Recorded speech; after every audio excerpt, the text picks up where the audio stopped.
Okay, guys, while we wait, I'm just going to read a little bit about why we are strongly encouraging everyone to mask for everybody's safety.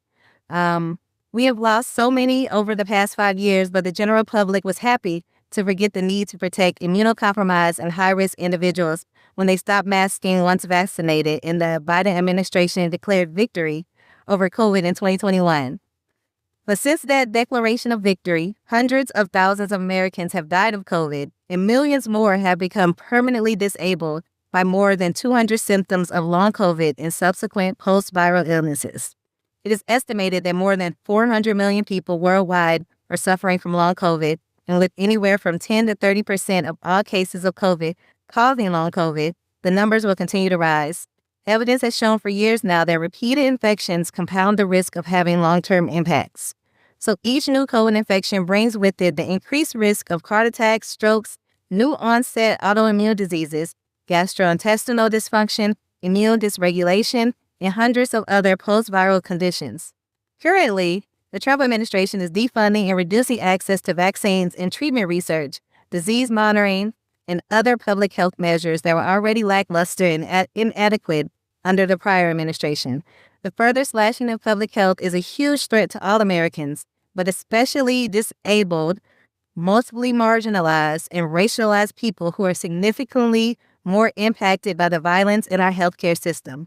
We must fight back against these attacks on public health, and we cannot allow more people to fall through the cracks of our crumbling systems. So we really, really appreciate all of you for masking, and feel free to take extra masks and COVID tests from the public health table outside with you when you leave. Thank you so much.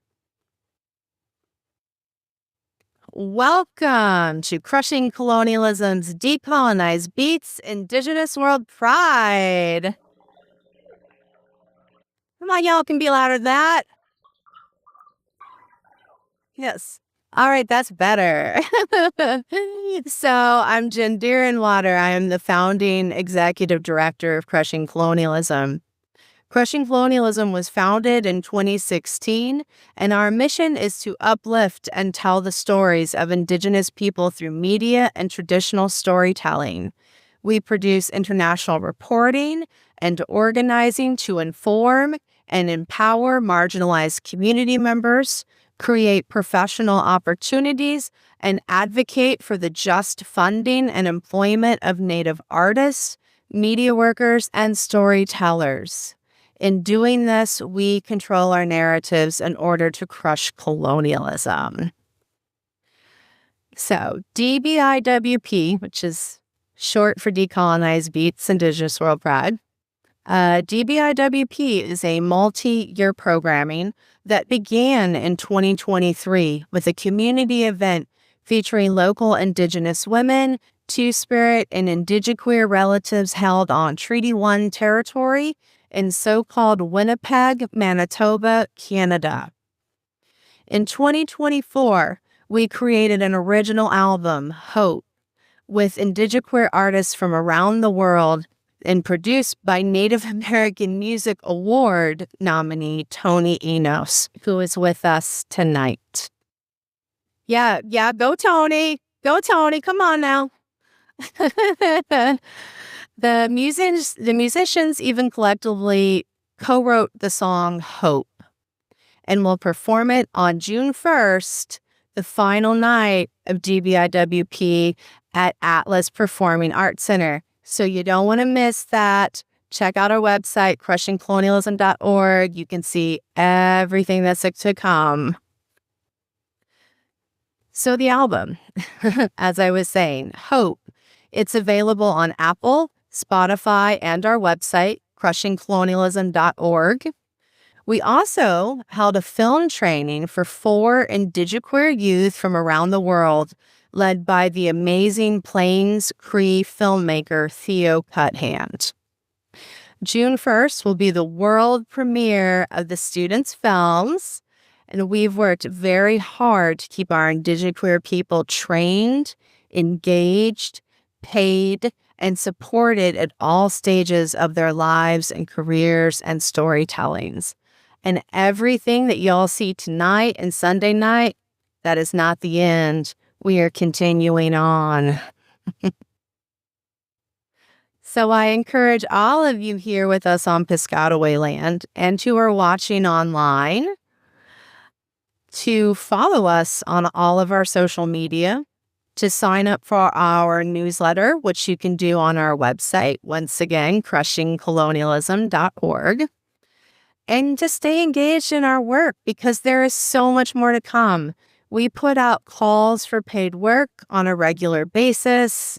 We are always sharing information from different lands, things that are happening. So you really want to follow us and stay up to date with our work and share what's going on in your lives. If there's an event or there's a fight for resistance of logging or such in your homelands, let us know because we want to keep the word out and support all of our relatives around the world. Now, with that said, I want to welcome my relatives and my close friends and members of the Piscataway Conoy tribe, Sky and Mercia Cummings, to the stage, who will give us the land acknowledgement. Today we gather on the traditional territory of the Piscataway Conoy tribe. Please take this moment to recognize our past and present stewardship of these lands throughout generations.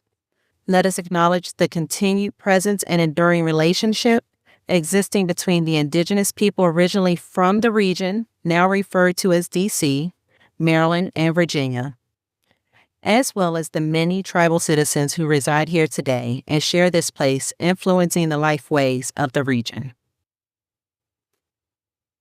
As you are in this place, take time to pay respect to our elders, in particular our Two-Spirit and Indigenous queer elders, past and present, and express gratitude for their wisdom, resilience, and contribution by the Indigenous people of this land. Be committed to learn from the past, understanding the present, and working towards tribal sovereignty and a just, inclusive future that honors and follows the direction of Indigenous nations and Indigenous queer people across this world. With each breath you take, acknowledge the land you visit, and that you reside on. Show your respect to the winds, waters, land, animals, plants, and all the people residing in this place. As we gather here today, recognize how we each impact the world around us and how our behaviors toward today impact the 7 generations to come. Understand that the work we do should open doors to understand and make movement towards the necessary steps to honor each life and how you can advance the work of healing, reconciliation, and the sacred work of rematriation and certainly institutional accountability on this stolen land operated by a colonial government that has broken every treaty it has ever made with tribal nations. As you engage here, do so with a deep appreciation for the land we are on and a commitment to building positive relationships with the Indigenous peoples of this territory, the so-called Americas and other lands, including those you return to after World Pride. Commit to the Land Back movement, as a land acknowledgement will never be enough without the return of said lands. Take a moment to think of all those who remain on their Indigenous lands, fight for their lands, and those who continue to be ignored, killed, and removed from their Indigenous land throughout the world. May your actions today and every day reflect the principles of reconciliation, respect, collaboration, and decolonization.